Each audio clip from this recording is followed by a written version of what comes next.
Hey yo les Genin, c'est l'Ermite et vous êtes bien sur la chaîne de l'Ermite légendaire. La pause d'Oda est finie et on se retrouve avec One Piece chapitre 1140 qui s'intitule Scopper Gaban. Luffy va devoir se frotter au bras gauche de Goldie Roger et vous n'êtes pas prêts. Mais d'abord, générique.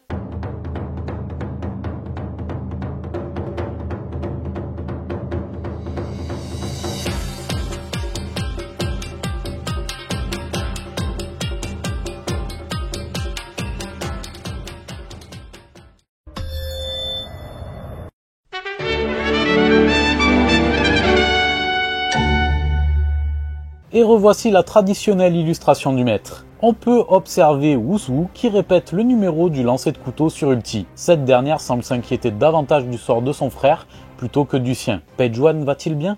Le chapitre débute avec un Luffy un peu lent à la comprenette, on est habitué mais bon. Gaban lui explique que s'il veut la clé, il va falloir la récupérer de force. Qu'à cela ne tienne, le cerveau du chapeau de paille se remet en marche et il va au charbon.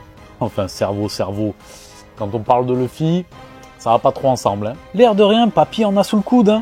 Il domine le combat et semble avoir une belle maîtrise des acquis de l'observation et de l'armement. Luffy se ramasse d'ailleurs un coup de clé dans la bougie. Ouïouïouï. S'ensuit ensuite un petit dialogue ma foi sympatoche. Gaban remarque le chapeau de son ancien capitaine et Luffy lui explique que c'est un trésor confié par Shanks. Ce qui fait rire le vieil homme qui traite le roux de radin. Bon, forcément, Luffy prend la mouche parce qu'il faut pas dire du mal de son petit Shanksune. Résultat, un tour de clé dans sa bouche pour qu'il la ferme un peu. Et Gaban enchaîne en sortant de nulle part une paire de haches. Il sort une attaque nommée Yasotakeru, l'armée de guerriers féroces.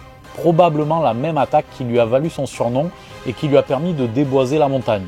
Zoro a néanmoins capté le danger et prévient Luffy au dernier moment en lui disant d'esquiver. Et à juste titre, car malgré la parade de la tête de cactus, une tour géante du château se détache et tombe dans le vide. Luffy passe alors en mode serious game, fini la déconne. Il se lance à l'assaut en Gear 5 accompagné de son second. Et contre toute attente, Scopper Gaban abandonne. Salaud va! Juste quand ça devenait intéressant, non mais t'amuses! Bref, il a pu jauger Luffy, constater qu'il est bien entouré et lui dit de passer le saluer avant de quitter Elbaf. Notre Yonko et Zoro ne savent toujours pas qu'ils viennent d'affronter un ancien membre de l'Oro Jackson. Mais qu'importe, ils ont la clé et c'est tout ce qui les intéresse. Gaban tire sa référence sur un petit flashback de quelques cases où il parle avec Shanks. Rien de fou, mais celui-ci lui fait simplement comprendre qu'il ne souhaite pas croire le roux sur parole et qu'il se fera sa propre idée concernant Luffy au chapeau de paille.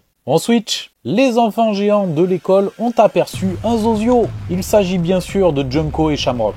Cette dernière invoque un nouveau cercle magique et deux nouveaux chevaliers divins font leur apparition.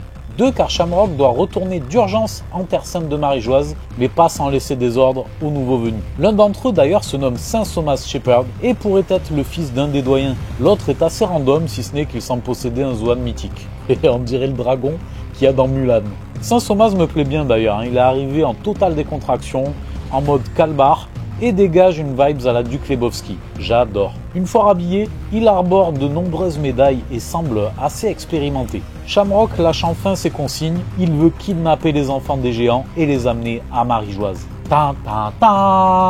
Problème, ces derniers ne possèdent pas la marque pour traverser les abysses. Probablement la dimension que les chevaliers divins et les membres du Gorosei ont traversée lorsqu'ils ont été invoqués. Donc quelle est cette fameuse marque? J'ai très envie d'en savoir plus. Cela ne semble toutefois pas contrarier le capitaine des chevaliers divins, puisque ce dernier leur dit simplement d'utiliser leur pouvoir et d'en faire un jeu.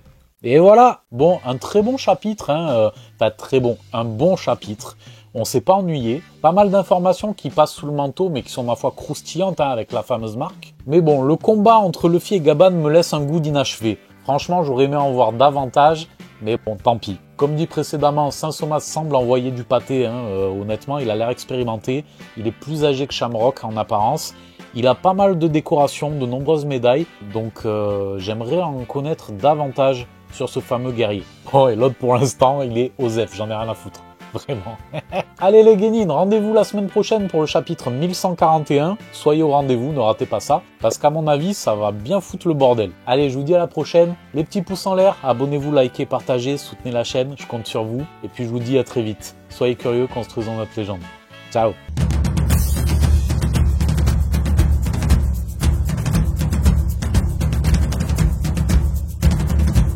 Tu t'es abonné? Tu t'es pas abonné? Abonne-toi!